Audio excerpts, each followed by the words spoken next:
Hello बच्चों, तो हम कर रहे हैं आने वाले माध्यमिक 2023 का प्रिपरेशन और अभी कर रहे हैं हाइट एंड डिस्टेंस पोर्शन से क्वेश्चन।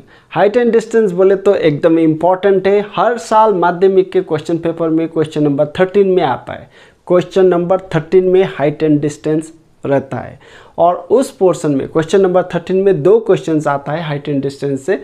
उन 2 क्वेश्चन में से खाली आपको एक करना है और बहुत आसान रहता है और एक क्वेश्चन करने से आपको फुल मार्क्स मिल जाता है। कितना? 5 मार्क्स। इसीलिए ये बहुत ही इंपॉर्टेंट टॉपिक है, थोड़ा ध्यान दे के इसको सीखिए। ये हाइट एंड डिस्टेंस हम कर लेने के बाद दूसरा पोर्शन में चला जाएंगे अगले वीडियो में। ठीक, आज ये मैंने प्रीवियस ईयर्स का क्वेश्चन लेके आया हूँ, तो ये क्वेश्चन पहला सॉल्व करेंगे और सीखेंगे कैसे करते हैं height and distance. From a quay of a river 600 meter wide, 2 boats starts in 2 different directions to reach the opposite side of the river. The first boat moves making an angle 30 degree with the bank, and the second boat moves making an angle 90 degree with the direction of the first boat. What will be the distance between the 2 boats when both of them reach the other side? Okay, क्या बताया गया है? एक नदी है। नदी बोले तो ऐसा होता है, ये पानी इधर से बहता है ना। ये हो गया एक साइड का किनारा, ये हो गया दूसरा साइड का किनारा। और बोला गया है कि ये नदी का चौड़ा कितना है? 600 मीटर है। मतलब एक किनारा से दूसरा किनारा का चौड़ा जो होता है वो 600 मीटर है। ये आप याद रख लीजिए। और क्या बताया गया है? एक बोट जो है यहाँ से एक किनारा से दूसरा किनारा का ओर चल निकले, कितना एंगल बनाते हुए? 30 डिग्री। इस साइड का किनारा से 30 डिग्री एंगल बनाते हुए यहाँ से चले गए दूसरा किनारा की ओर। और दूसरा बोट जो है, ये नदी थोड़ा लंबा खींच देता हूँ। दूसरा बोट जो है यहाँ से ई पॉइंट से निकल आया। इस बोट का जो डायरेक्शन है उससे 90 डिग्री बनाते हुए, आपको दिखाएंगे क्वेश्चन में, 90 degree. And the second boat moves making an angle 90 degree with the direction of the first boat। माने ये जो फर्स्ट बोट का डायरेक्शन है उससे 90 डिग्री डायरेक्शन 90 डिग्री एंगल बनाते हुए वो सेकंड बोट निकल आया। माने ये हो गया 90 डिग्री। समझ में आ गया ना बात? तो हमको क्या बोल रहा है? ये फर्स्ट बोट का इनिशियल पोजीशन, क्वेश्चन में थोड़ा सा प्रिंटिंग मिस्टेक है, इसीलिए मैंने जैसे था वैसे कॉपी कर दिया। थोड़ा सा प्रिंटिंग मिस्टेक है। हमको क्या पूछा है? ये फर्स्ट बोट का इनिशियल पोजीशन और सेकंड बोट का जो फाइनल पोजीशन है, इन दोनों का बीच में जो डिस्टेंस होता है वो डिस्टेंस क्या है वो पूछा है हमको। पता है? मतलब आपको समझ में आ गया ना? ये फर्स्ट बोट का जो इनिशियल पोजीशन है और सेकंड बोट का जो फाइनल पोजीशन है, उन दोनों को डिस्टेंस, उन दोनों का बीच में कितना दूरी है वो डिस्टेंस निकालने के लिए बोला है। तो क्या करेंगे हम? ये जोड़ देंगे, इसको जोड़ देंगे। इसको जोड़ देने से यहाँ पे बन गया 90 डिग्री और यहाँ पे भी बन गया 90 डिग्री। और हमको ABCD तो आता है, ABCD। पहले हम ट्रायंगल ABD, ये ऊपर वाला ट्रायंगल दिखेंगे, उसके बाद AB निकालेंगे, AB निकालेंगे। फिर नीचे वाला ट्रायंगल दिखेंगे CDB, ये नीचे वाला ट्रायंगल में से CB निकालेंगे। और जब AB निकल आया तो CB भी निकल आया, दोनों जोड़ देंगे तो हमारा आंसर निकल आएगा, है कि नहीं? तो ठीक, हम पहले ट्रायंगल से शुरू करते हैं। पहले क्या दिया हुआ है वो लिखेंगे। The width of the river, width of the river दिया हुआ है हमको 600 मीटर। 600 मीटर है विथ ऑफ द रिवर। तो इन ट्रायंगल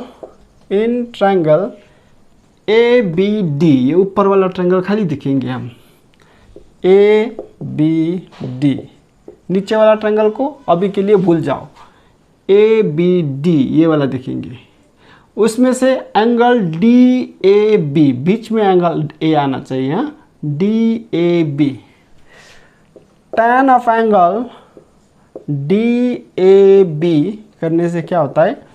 ये एंगल ना, tan ऑफ एंगल DAB, ये एंगल परपेंडिकुलर होता है हमारा ये इस ट्रायंगल का, इस ट्रायंगल का परपेंडिकुलर क्या है, बी डी है, और बेस क्या है, ए बी है। इस एंगल देखने से परपेंडिकुलर होता है ये बी डी और बेस होता है ए बी।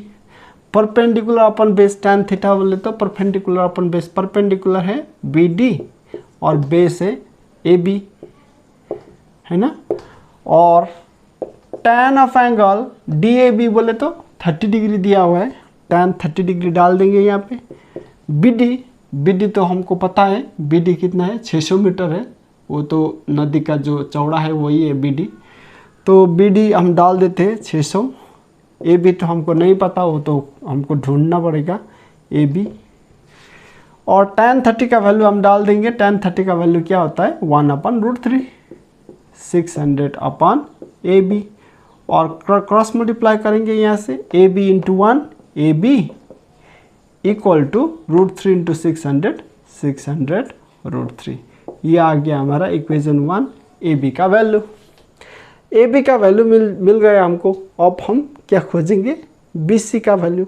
और ये बी सी का वैल्यू निकालने से पहले हमको ये एंगल निकालना पड़ेगा, क्योंकि ये एंगल तो हमको नहीं पता है। ये एंगल कितना होगा, पहले वो एंगल निकालेंगे। वो कैसे निकालेंगे, इन ट्रायंगल डी ए सी, ये टोटल बड़ा वाला ट्रायंगल देखिए आप, डी ए सी बड़ा वाला ट्रायंगल में डी ए सी लिख देते हैं। हमें डी ए सी बड़ा वाला ट्रायंगल दिखाई दे रहा है ना आपको। ये डी ए सी में एंगल डी बोले तो ये वाला एंगल, प्लस एंगल ए ये वाला एंगल, प्लस एंगल सी ये वाला एंगल ना। एंगल डी बोले तो ये टोटल एंगल, एंगल ए बोले तो ये एंगल 30 डिग्री, और एंगल सी बोले तो ये इक्वल टू कितना डिग्री होता है, 180 डिग्री। हमको पता है किसी भी ट्रायंगल का सब तीनों एंगल जोड़ने से मिलता है 180 डिग्री।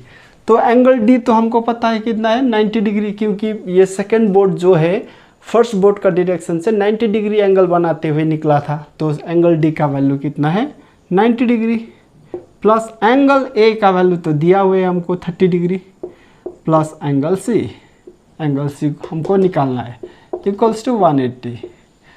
तो 90 प्लस 30 हो गया 120 degree, plus angle C equals to 180, और एंगल सी इक्वल्स टू 180। ये प्लस 120 उधर लेके जाएंगे, माइनस 120, और एंगल सी का वैल्यू आ गया हमारा 60 डिग्री, है ना। 0 - 0 0, 8 - 2 6, और 1 - 1 0, मतलब एंगल सी का वैल्यू हमारा आ गया 60 degree.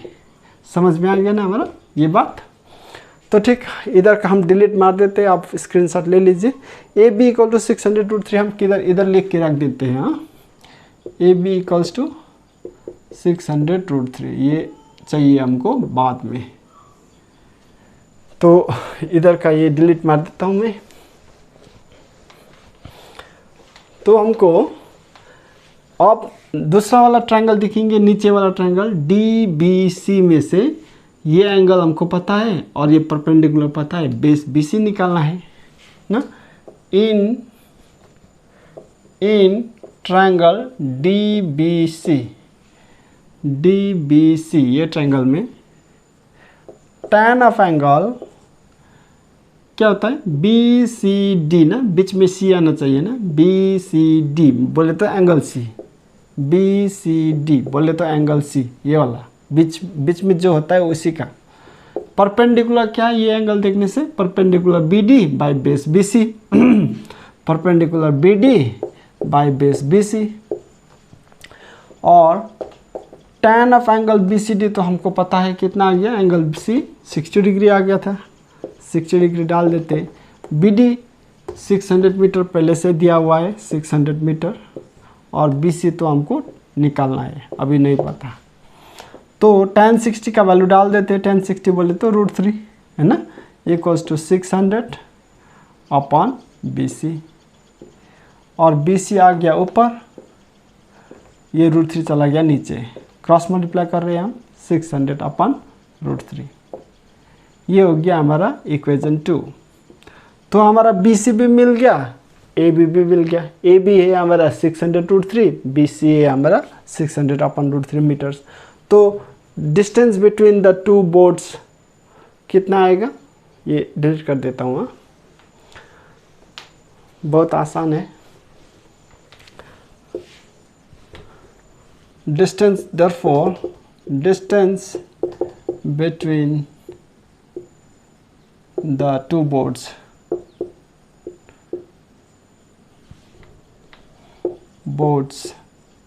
Equal to A B plus B C ना, ए सी है तो distance A B plus B C, A B plus B C. तो ए बी कितना है, ए बी है हमारा 600√3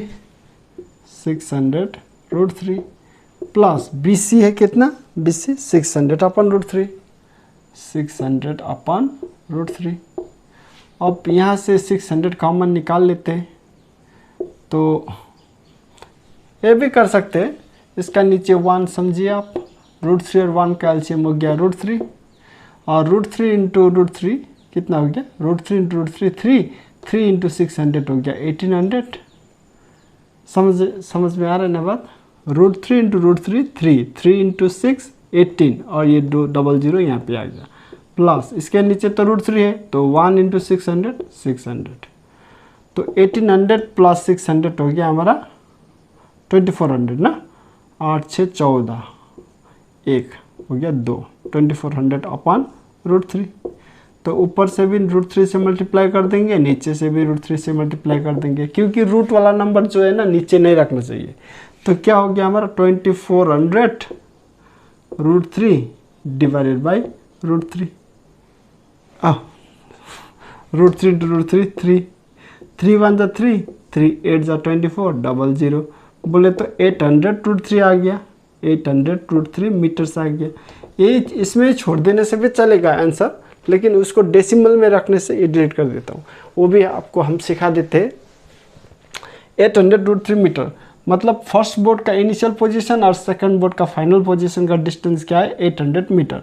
तो इसको डेसिमल में अगर निकालना चाहोगे तो क्या आएगा आंसर, 800 इंटू √3 का वैल्यू डालना पड़ेगा 1.732। √3 का वैल्यू डाल देता हूँ मैं, √3 का वैल्यू 1.732। अब 8 से मल्टीप्लाई करेंगे, 8 2 जा 16, 8 3 जा 24 25, 8 7 जा 56 57 58, 8 1 जा 8 प्लस 5 13। तो ये 00 भूलना नहीं चाहिए, यहाँ पे 00 डाल देता हूँ। और डेसिमल है 1 2 3 नंबर के आगे, 1 2 3 के आगे डेसिमल डाल देता हूँ। तो कितना आ गया 1385.6 मीटर्स। ये हो गया हमारा distance between the two boards, the initial position of the first board and the final position of the second board. ये हो गया हमारा डिस्टेंस। आई होप आपको समझ में आया होगा। दूसरा क्वेश्चन करेंगे आप। चलो फिर दूसरा क्वेश्चन करते हैं। The length of the flag post at the roof of a 3-storied building is 3.6 meter. The angles of the elevation of the top and the foot of the post are 50 degree and 45 degree respectively from a point on the road. Find the height of the building. Take tan 50 equals to 1.2. क्या बता रहा है question, एक building है, तो ये हो गया जमीन, रोड हो गया नीचे। ये बिल्डिंग 3 ताले बिल्डिंग है, 3 माले वाले बिल्डिंग, और इसका ऊपर में एक फ्लैग पोस्ट है, ये झंडा वाला पोस्ट। समझ में आ रहा है ना। तो क्या बता रहा है, ज़मीन में एक कोई पॉइंट है, पॉइंट से जब ये फ्लैग पोस्ट का नीचे वाले पार्ट से और फ्लैग पोस्ट का ऊपर वाले पार्ट से देखे गए तो जो एंगल बना है, तो एंगल तो ऑब्वियसली डिफरेंट ही बनेगा। तो कितना बना है, एक 50 डिग्री और एक 45 डिग्री बन गया। तो ये छोटा वाला होता है 50 डिग्री, है ना, 50 डिग्री। जो फ्लैग पोस्ट का नीचे वाला पोर्शन से आते हैं वो 50 डिग्री, और फ्लैग पोस्ट का जो टॉप वाले पोर्शन से आते हैं वो, सॉरी, नीचे वाला पोर्शन से आते हैं वो छोटा वाला हो गया 45 डिग्री। छोटा वाला एंगल नीचे रहता है, और बड़ा वाला एंगल जो है ऊपर वाला रहता है 50 डिग्री, 50 डिग्री। समझे ना बात? ठीक से लिख देता हूँ मैं, 50 डिग्री, 50 डिग्री। समझ गए ना? एक 3 माले वाला बिल्डिंग है, उसके ऊपर में फ्लैग पोस्ट है। तो ज़मीन में किसी एक पॉइंट से जब फ्लैग पोस्ट को देखा गया, उसका फ्लैग पोस्ट का मतलब बटम पार्ट को देखा गया, तो एंगल ऑफ एलिवेशन 45 डिग्री बना था उस समय। तो उसी पॉइंट से जब फ्लैग पोस्ट का टॉप वाले पोर्शन को देखा गया, तो उस समय एंगल ऑफ एलिवेशन 50 डिग्री बना गया। तो हमको क्वेश्चन पूछ रहा है, ये बिल्डिंग जो है, बिल्डिंग का हाइट कितना है, यहाँ से ज़मीन से लेके यहाँ तक का बिल्डिंग का हाइट कितना है वो पूछ रहा है। मान लेते हैं बिल्डिंग का हाइट x है ना। तो ABCD तो हमको आता है, ABCD लिख देते हैं। और कुछ अल्फ़ाबेट चाहिए होता तो EFGH भी आता है, लेकिन नाम मांगा नहीं है। तो अभी क्या दिया हुआ है वो लिखेंगे। Since height of the building नहीं दिया हुआ है, वो सपोज करेंगे। Let the height of the building be, height of the building, 3 स्टोरेज बिल्डिंग, हाँ। Let the height of the building be x metre. Height of the building कितना माना हमने? x metre. तो पहले हम क्या देखेंगे, ट्रायंगल BCD, ये छोटा वाला ट्रायंगल देखेंगे। उसमें से ये tan 45 यूज करके ये BC निकालने की कोशिश करेंगे, CD निकालने की कोशिश करेंगे। BC तो हमारे पास है ही x। फिर उसके बाद ट्रायंगल ये बड़ा वाला ACD में से, ये टोटल ट्रायंगल में से CD निकालने का ट्राई करेंगे और दोनों को इक्वेट कर देंगे, ठीक। क्योंकि ये height of the flag post तो हमको दिया हुआ है, क्या दिया हुआ है? 3.6 मीटर दिया हुआ है, 3.6 मीटर, 3.6 मीटर दिया हुआ है height of the flag post. लिख देते, since height of the flag post, height of the flag post equals to 3.6 metre, वो जो दिया हुआ है वो लिख देते हैं। तो हम शुरू करते हैं छोटा वाला ट्रायंगल से। इन ट्रायंगल BCD, ये वाला ट्रायंगल से शुरू करेंगे। BCD में tan लगाएंगे, tan ऑफ एंगल, ये वाला एंगल लगता है ना 45 वाला, छोटा वाला ट्रायंगल लिखने से। tan of angle BDC, tan of angle BDC करने से tan theta equals to perpendicular upon base, perpendicular होता है BC अपन बेस होता है CD। और tan BDC बोले तो कितना दिया हुआ है? tan of angle BDC 45 degree ना, BDC ये छोटा एंगल 45 डिग्री, 45 डिग्री यहाँ पे डाल देंगे। BC तो हमारा है ही x, तो CD हमको नहीं पता, CD लिख देंगे इधर। तो tan 45 का माने 1 है, tan 45 का वैल्यू 1 है, तो equals to x upon CD। और CD क्रॉस मल्टीप्लाई करेंगे, CD इंटू 1, CD आ गया, CD इक्वल्स टू x, ये हो गया हमारा इक्वेशन 1। तो CD का वैल्यू हमको मिल गया। तो बड़ा वाला ट्रायंगल आप करेंगे, ACD दिखाई दे रहा है ना, ACD। In triangle ACD, tan of angle ADC, देखो ADC ये बड़ा वाला एंगल मिलेगा हमको, ADC इक्वल्स टू परपेंडिकुलर हो गया हमारा AC, ये होता है ना AC बाय बेस, तो वही रहेगा CD।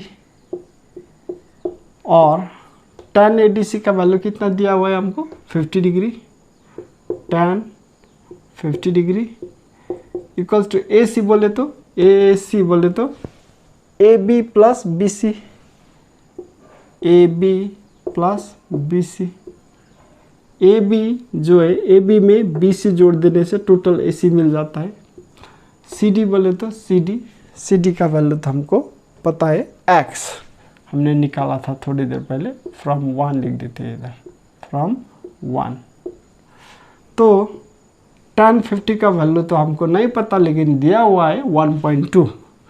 tan 50 का वैल्यू 1.2 इक्वल्स टू AB तो हमको पता है 3.6 ना, प्लस BC हमको पता है x अपन ये हो गया x। पता चल रहा है ना। ये AB जो है height of the post 3.6, BC जो है height of the building x हमने सपोज किया था, और CD का वैल्यू तो पहले से निकल आया था, CD बोले तो x, CD का वैल्यू x, और क्रॉस मल्टीप्लाई कर देंगे x into 1.2 equals to 3.6 plus x, ये हो गया ना, x into 1.2 equals to 3.6x, और ये 1.2x तो इधर ही है, प्लस x इधर लेके आएंगे, माइनस x इक्वल्स टू उधर रह गया 3.6, और 1.2 में से 1x घटाने से इधर x का आगे नंबर नहीं है तो मतलब 1 है ना, तो 1.2 में से 1 सब्ट्रैक्ट करने से 0.2 हो जाता है। देखो 1.2 में से 1 सब्ट्रैक्ट करेंगे, 1 का मतलब 1.0, 2 में से 0 सब्ट्रैक्ट करने से 2, ये पॉइंट सीधा आ गया, 1 में से 1 सब्ट्रैक्ट करने से नहीं है, तो 1.2 में से 1 सब्ट्रैक्ट करने से 0.2, मतलब 1.2x में से x सपोज करने से x माने 1x सब्ट्रैक्ट करने से कितना मिलेगा 0.2x इक्वल्स टू 3.6। इधर कंटिन्यू कर देंगे, कर रहे हैं हम, x इक्वल्स टू उधर है 3.6 नीचे ये 0.2 चला आएगा, 0.2 और x इक्वल्स टू यहाँ से पॉइंट इधर लेके जाता हूँ, यहाँ से भी इधर लेके जाता हूँ, एक नंबर के आगे पॉइंट यहाँ था, यहाँ भी एक नंबर के आगे पॉइंट था, पॉइंट भूल जाते हैं हम, फिर ऊपर में हो गया 36, नीचे में हो गया 2, सो 2 1 जा 2, 2 18 जा 36, और x equals to 18 metre. x बोले तो height of the building, therefore height of the building equals to, हम यहाँ लिख देते हैं, therefore the height of the building equals to of the building equals to कितना आ गया 18 मीटर। ये total height of the building 18 metre. I hope कि आपको समझ में आया होगा। थैंक यू सो मच, और आप देखते रहिए, प्रैक्टिस करते रहिए, मेहनत करते रहिए। जो प्रैक्टिस करता है, जो मेहनत करता है, उसी को फल मिलता है, वो ध्यान रखिए और मुझे फॉलो करते रहिए। मैं हर दिन नया वीडियो डालता रहूँगा जो माध्यमिक के लिए मतलब प्रिसाइजली बेस्ड रहता है। Okay, thank you.